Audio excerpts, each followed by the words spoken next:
you can and you're willing to support us, please do so. We'd really appreciate it. We're trying to expand the platform, trying to pay these bills. You can go to dgutspodcast.com. That's Don't Give Up the Ship apparel, some naval pride and heritage gear you'll actually wear in public. Get shirts, hoodies, shower shoes, drawstring bags, all kinds of cool stuff. Dope stickers like these. You can get logo stickers. We got the Enlisted Deviant stuff, all kinds of cool stuff. More to come. Working on lots of designs all the time.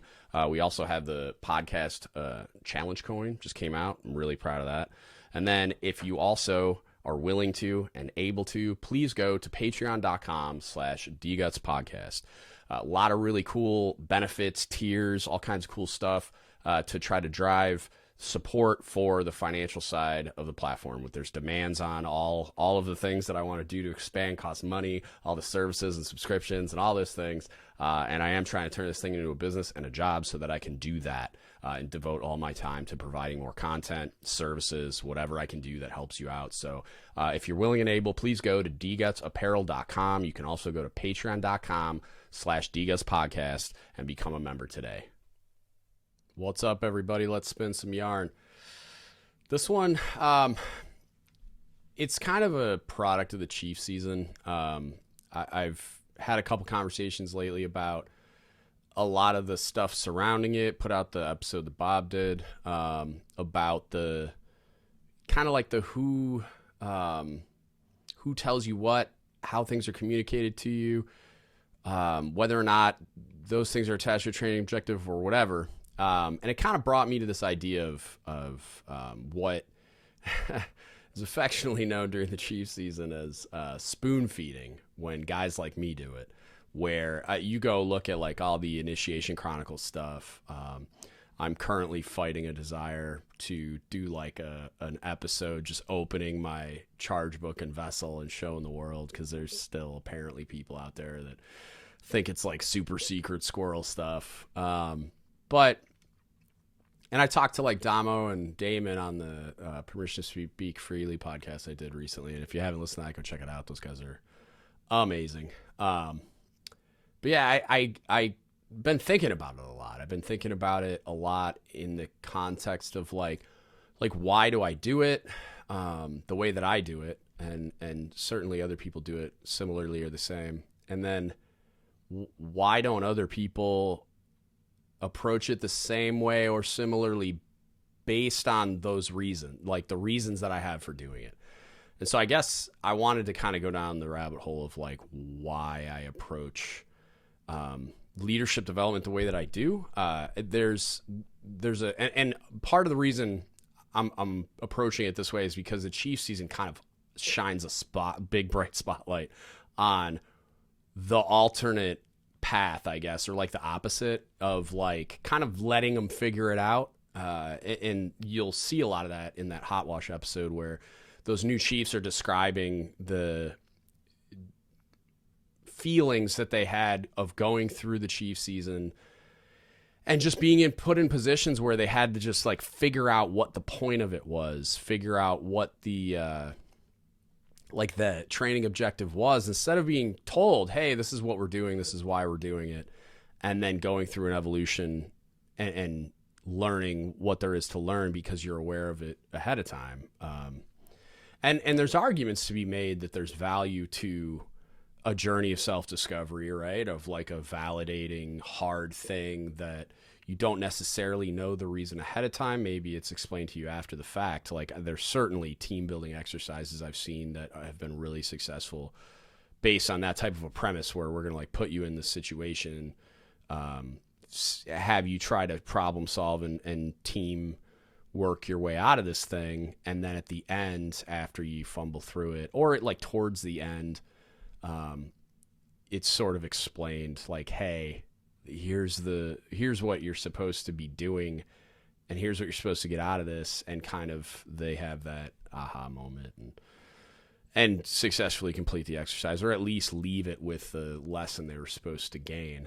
But what I don't like about it, there are of course, like I just covered, there are unique situations that I would categorize as rare, but definitely use cases that I would agree with where like that's the move. But the vast majority of the time I'm interacting with people that are the end users of my leadership as a leader, that's not the case. And particularly outside of the chief season, which is only 6 weeks a year approximately. And you're not using that style of leadership development generally. Not that you couldn't. There's certainly team building exercises are cool. Like if you've ever been a part of anything, even if it's just like a mandatory fun thing that turns out to be dope, like going ziplining or something, I don't know, or doing some kind of like a team building exercise, it's actually a lot of fun. But when you're talking about like an everyday punching the clock, like we're on the ship, we're doing the thing, or we're getting ready to do the thing, or we're training or whatever, it's generally not going to happen that way. And I guess the reason I have such an issue with leaders functioning in a way where it's like generally what you see is they either assume sailors just know things, or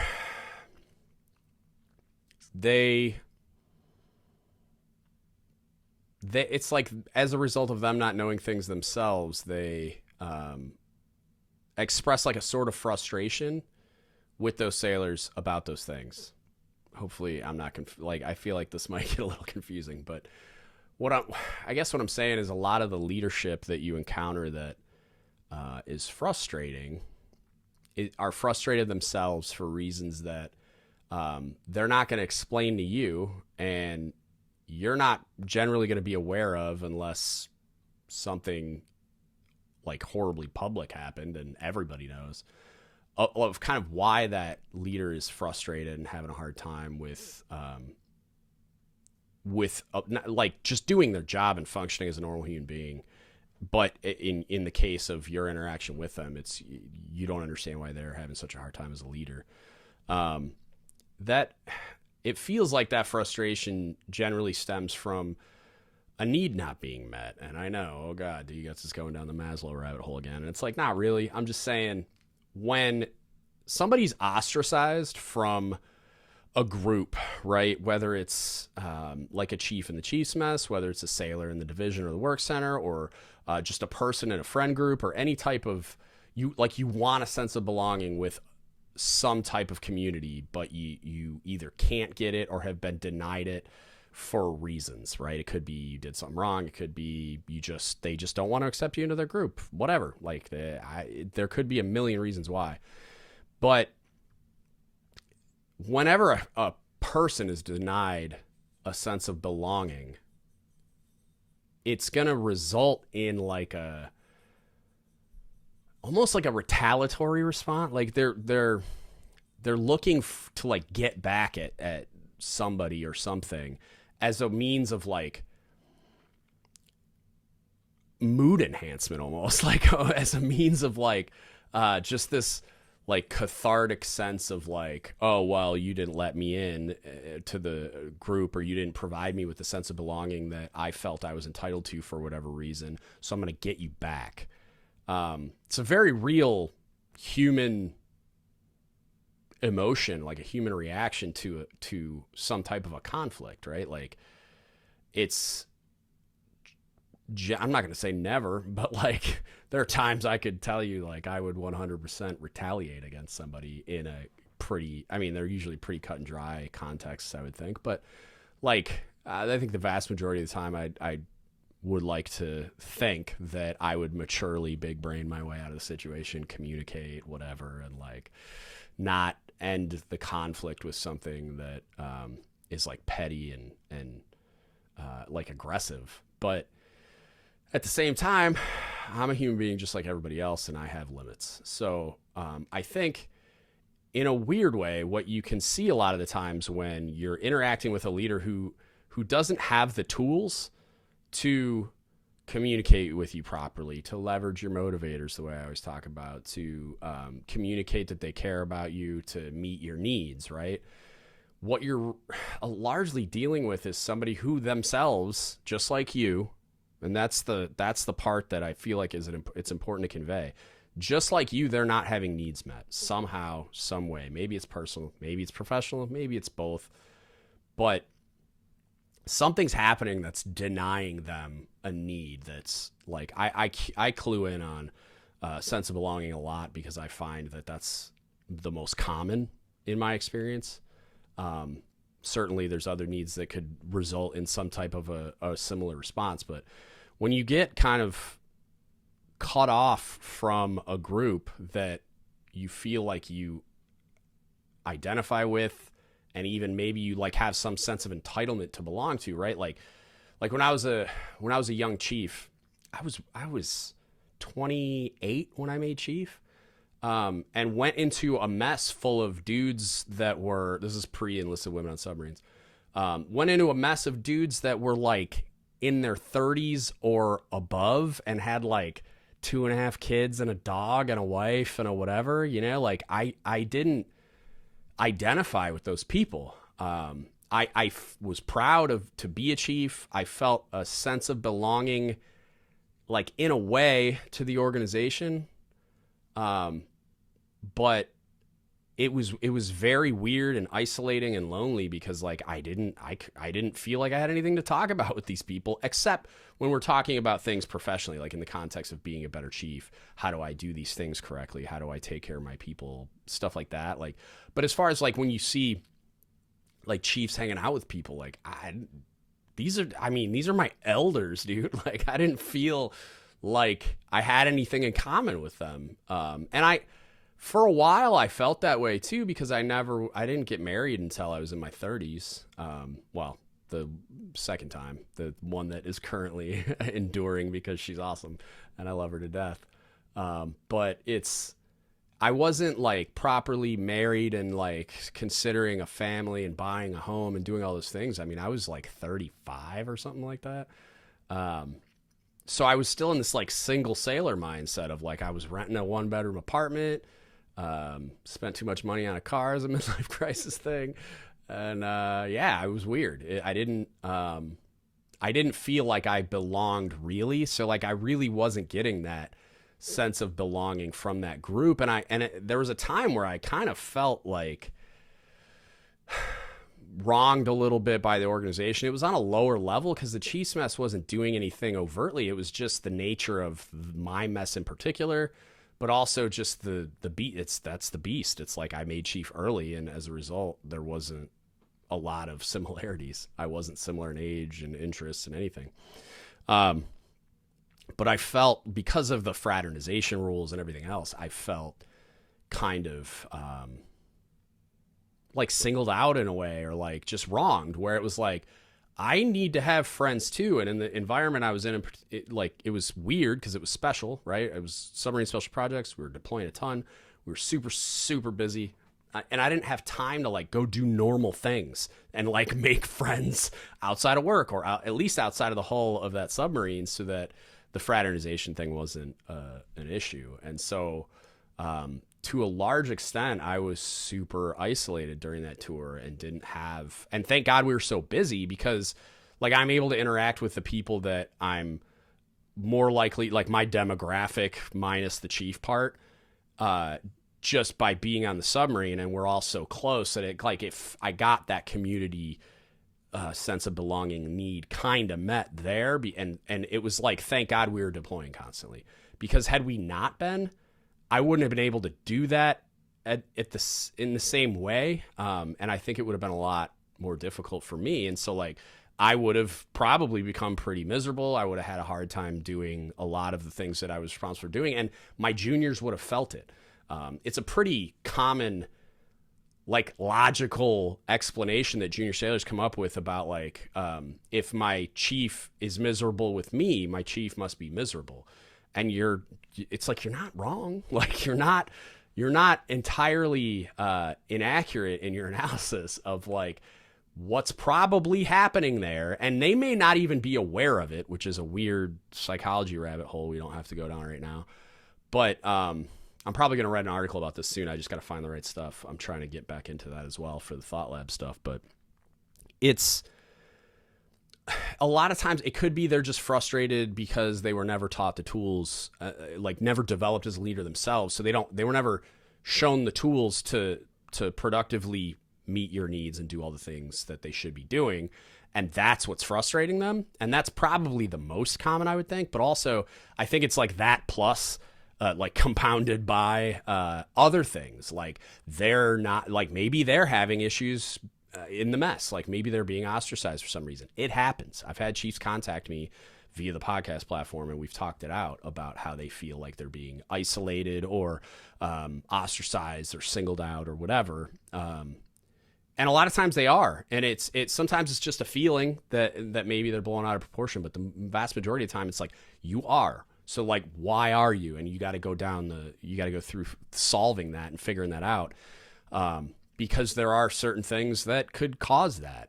It's a community of people, of flawed, imperfect people that like human nature gets a vote, human psychology gets a vote. Everybody's human psychology is going to be different based on what's going on in their lives and the experiences they had leading up to that point and the way in which they were developed as a leader and a person and blah, blah, blah.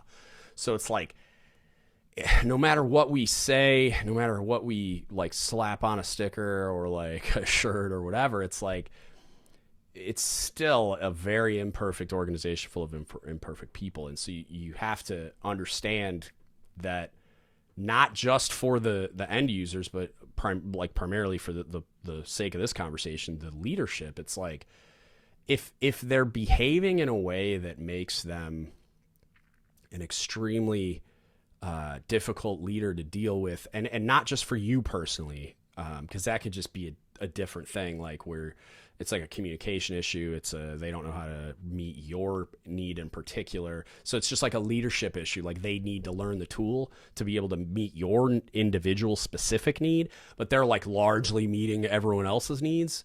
That's kind of a different, unique case. I'm talking about like somebody that it's just like they are universally viewed or close to it as like just a difficult leader that doesn't take care of their people or is hard to deal with and hard to communicate with. And largely everybody just kind of like, yeah, they're miserable and don't really like their job or their life, or they're just you know what I mean? Like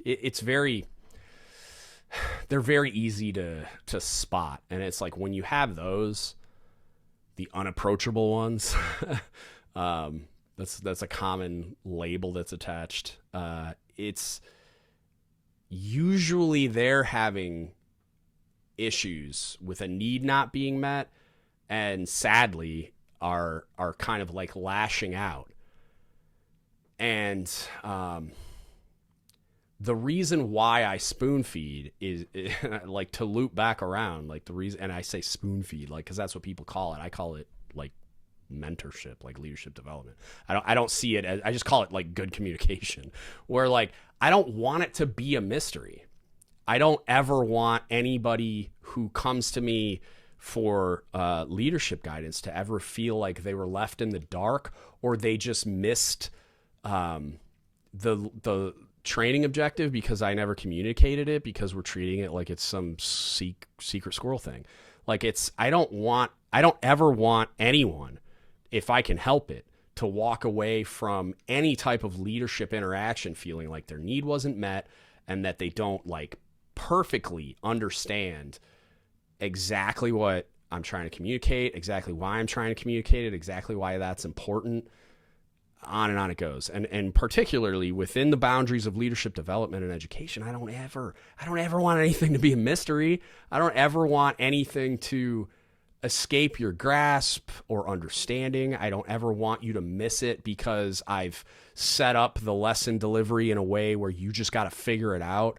And maybe you survived to the end of the team building exercise, like during initiation, but no one ever took the time to explain it to you, and you didn't grasp it on your own. And so now you've just completely missed that. And, or one of the things that we like to kind of say during the Chiefs season, like you're going to have these aha moments, right? In the next like year, like where something happens and it clicks. And I'm not saying that's entirely negative, because sometimes that's just going to happen. You're going to learn lessons through experiencing a thing.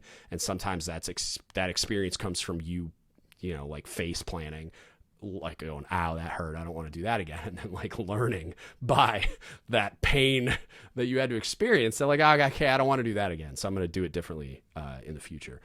But almost all of those things, I feel like I can at least lessen the pain you have to go through, if not like teach you through my own painful experience and scar tissue that you can avoid it by doing this instead, or by I can like build those tools into you through my experience. And Chiefs love to say we're a product of our experience. So why would I not impart all those lessons that I possibly can into you, however long it takes, however, painful it can be sometimes when we're communicating those things. I want you to leave with everything I've got. I want you to wring me out like a dish rag so that you just get every last drop of goodness that can be even a little like infinitesimally, I think I said that right, useful to you ever, so that you can be better than me, so that you can go forward with all of that knowledge to draw on. And like, I say hopefully, but hope's not a plan. Like, I want you to be able to avoid every single mistake I ever made. And I know that like striving for perfection is not realistic, but I'm not going to not do it. Like I want you to take everything you possibly can from me. And I want every leader to be in that same position where they're like, I want you to take every single good thing you possibly can and every like positive lesson you can from every negative thing I ever experienced to go forward and do great things, to best take care of your people, to be the best leader you can possibly be, to be, for yourself, be happy and healthy and do just an incredible job doing this thing. Like we always talk about in the context of training our relief, how I don't want to train you to be good enough. I want to train you to be far better than me. And that potential exists within a lot of you as a baseline, but also like if I can give you the answers to the test before you get tested, and that's allowed, like why wouldn't I? Why would I not? Why would I want you to discover these things by going through that pain on your own? And that's how I approach everything I do with leadership development and education. It's like there's no secrets here. There's no mysteries that I am going to like intentionally leave unsolved because I've warped my thinking into believing that like there's something to be gained by you figuring it out on your own. I can say that like through a lot of the things that we do during initiation, it's like those things are should be in my analysis should be built around self-actualization, which I've talked about a ton with the whole acceptance thing and some other things, but also just like it's like a galvanization process. It's like these aren't things you should be hearing for the first time. I'm using these team building exercises and the events that we go through to build things into you to stay. Like I'm building in staying power. I'm building in not necessarily the lesson itself, but the importance of the lesson. I'm trying to drive home and make it stick, like how important these things are and how much you're going to need to draw on them and how seriously you need to take them and how hard they can be. My buddy told me a cool story about it was a SEAL team. I think it was like the Operation Red Wings team, where like a chief, they had on their coin, it said heavy metal. And I was like, well, why does it say heavy metal? And he was talking about, it was a way that somebody described to a new chief that like, hey, your anchors are heavy metal. And he meant it in like both ways. Like it's cool, right? And like, it's important and it's something that you should be proud of. And so it's heavy metal, like just because you're associating it with something that you consider to be cool, but also heavy metal in that these anchors are heavy. It comes with a burden. It comes with a cost. And I thought that was really cool because it's a great way of driving the point home of like, look, this is a big deal. You hear like amongst us commoners, you hear like earn your anchors every day. And like, you'll hear people say the anchors are heavy and stuff like that. But I really liked that way of expressing it. I thought it was very cool and something that would translate very well, but also like, it's just, I don't believe that any secrecy surrounding any of the things that we do ever makes any sense. Like if anything, it should be there are, and I've said it a million times, like there are always, and it's not unique to the Chief season. There are moments in leadership where you're going to have vulnerable interactions, like intimate conversations where very personal stories or things shared and like emotions are conveyed, and that kind of stuff doesn't need to be done on a stage. Like that doesn't need to be done in front of a group of people outside of the ones that are relevant to that type of an exchange. Outside of that, and that I would just call like general normal privacy, whether you're talking about a counseling session with a sailor that's having a hard time, or you're talking about the Chiefs initiation season when those moments happen. Outside of that, there's nothing secret about it, and there shouldn't be treated that way. And I don't really care if you see what's in my vessel or my charge book or whatever. I'm doing it right now. I'm going to go get my vessel. Don't run away. It's hanging out up here. Hopefully it doesn't fall on me and try to kill me. I'm going to get in so much trouble. All the people in the Navy Times comment section are going to absolutely light me on fire. I'm going to drop this on the ground probably. Maybe I'll edit this out, like the me getting it part, since it's such a dumpster fire. But here we go. I don't want to drop it. All right, so a lot of, because like I'm just putting my money where my mouth is here, because like I don't think it should be mysterious. I don't think it should be a secret, and I don't think there's any value to that outside of maybe some people might think it's like cooler because like, oh, I want to get the secret decoder ring and like figure out what's going on there. But there's nothing secret about it. And I feel like the sense of secrecy, if you've ever reviewed the Tradition of Change document, that secrecy part comes from like just like a knowing that a lot of the stuff they're doing was probably ethically and morally wrong back then. And that just kind of like hung on. But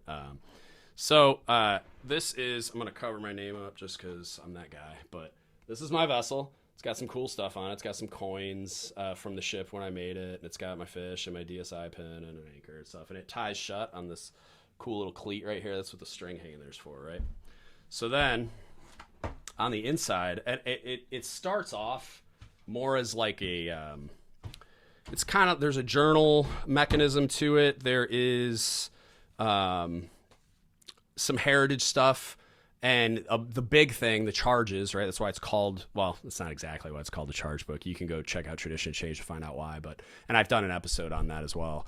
But it's the charges that you get from the chiefs, senior chiefs, master chiefs, retired and active duty, whatever, whoever else, like sometimes they have like your wife put a charge in it and some other stuff. But the charges nowadays, modernly, it's like a mentorship session. Like you sit down, you have your charge book. This is my charge book. They're all kind of decorated differently.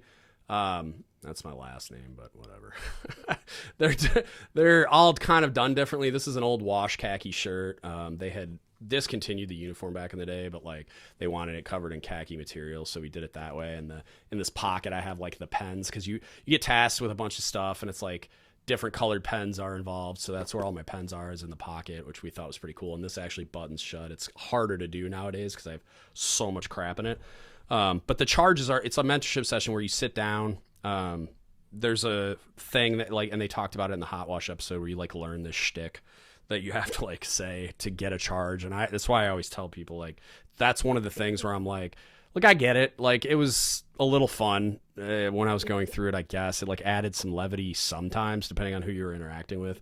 But like, I'm just like, don't call me most honorable anything. You don't got to say any shtick. Just like ask me for a charge. I'm here for you. And then basically like you sit down and they write a charge, right? So like, I'll give you a for example, right? So like I want to cover names up, just in case these dudes don't want their names on here, but this is what they look like. And so like we had to put stuff on the page. It's got like their names and their active duty start dates and all this other information. And they write a big thing, kind of, everybody's kind of develops their own general thing, right? Like if you contact me for a charge, it's typed out.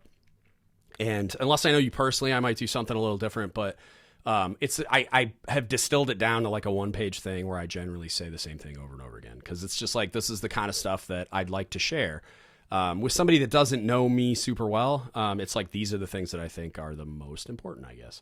And so they sign your book, but the best part is like, so I can go back to this, I can read this. It's like a resource I can go back to over and over again, if for no other reason than nostalgia. But like, I get a lot of like little nuggets here and there, and it's cool to see how far I've come too. Like my journal entries, they're hilarious. But so generally you do it, rank order the entries and stuff, and then you just get charges from all these people. So I have charges from most of the chiefs that were on my ship. Some of them I didn't get, and they were the unapproachable ones, shockingly. And then a bunch of other random people that I've encountered along the way. And then it went on where I was a sponsor. And so I had the people that I sponsored sign put a charge in my book. I've had just other people along the way that I felt were important put a charge in my book. And I always thought it was super fun and cool. And then it also turned into like a scrapbook. So I have a bunch of stuff and I'll show you, I've talked about it on the podcast. So like I have like this, like stuff in here. This is one of my very first A school class I taught. And then this is something that a sailor of mine, one of my A school students, put up thanking me for all the help along the way. As they promoted or whatever. I have stuff from like when I ran the chief season in here. All kinds of, it's just like, it's a scrapbook. It's exactly that. And I've talked about it on the podcast, but like my favorite thing in here, I got a card when I was an ace. So I got like my senior chief stuff in here. This is where like I highlighted the nav admin when I made senior chief and like put all the other stuff in there. And one of my old students, shout out to Emily. She was she was at my wedding. She's an incredible human being. She was the first person that ever called me senior, and it was just like a Facebook thing. So I was able to like screenshot it and print it out.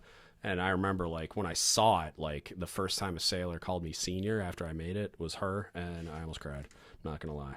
But then, so I got this card, right? I've talked about this on the podcast before, where it's just like a thank you card I got from a student when I was able to change their orders because their mother was sick, so she got ordered. The student got orders to Norfolk. The mom and the student were from San Diego, and so the mom was like going to pass away in the next 6 months from, I think, cancer. And so like the chief, her instructor came to me, and we were able to work it out, and she put this thank you card on my desk. I never even met her. I don't know what she looks like. I've never met the student in real life, but this is one of the most important things that I have in here, just because it meant so much to me. It was just a really simple illustration of the fact that like what I'm doing is making an impact on certain people. And I got a bunch of stuff like that in here, just cards and messages and Facebook posts. Like I had a sailor get sailor the quarter or get mapped or whatever on ships in like Japan and stuff that I were my A school students or were kids that I put a lot of work into, and they put a post up thanking me, and a bunch of other people as well, obviously, but yeah. And then I've got like a card thanking me for being one guy's sponsor. I think this is the same one. Oh no, this is from one of my old chiefs. He sent me a retirement beer. He like made his own beer for retirement, and he sent me a card, and it's just it was cool. But it said at the beginning, it says, "Thank you for helping to make my career a success. You were the smartest CS I knew. I had no doubt you'd go far." Which, I mean, like, this was a dude that I wanted to be at one point, so like that meant a lot to me. But yeah, like it's a scrapbook, it's a journal, it's a keepsake, it's something you'll have forever. I've got all my little anchors on there. I know my name at this point has already appeared like 5 times because I did a bad job of putting my fingers over it, but it's whatever. And then like the vessel itself, it just holds the book. So it's literally, it just looks like this. My felt is kind of peeling a little bit, but it's just a box. I got some other crap in there that I haven't like put into the my book yet. But yeah, I mean, it's just a vessel. Mine doesn't have a handle on it either. I kind of wish it did, but yeah, that's all it is. It's not, there's nothing secretive about it. And I mean, there shouldn't be. And it's something that I kind of wish more people were more open about, because I think it's the coolest thing we do during the Chief season. There are definitely moments that I feel like they might be more valuable, but we always talk about like when you finish, right? And I'm, in a unique position to understand and provide like an analysis of. It's like when you're done, when you're growing a beard and like drawing a pension, what do you have left besides this? Like besides this little museum I've made in this room and this book that kind of it provides evidence that like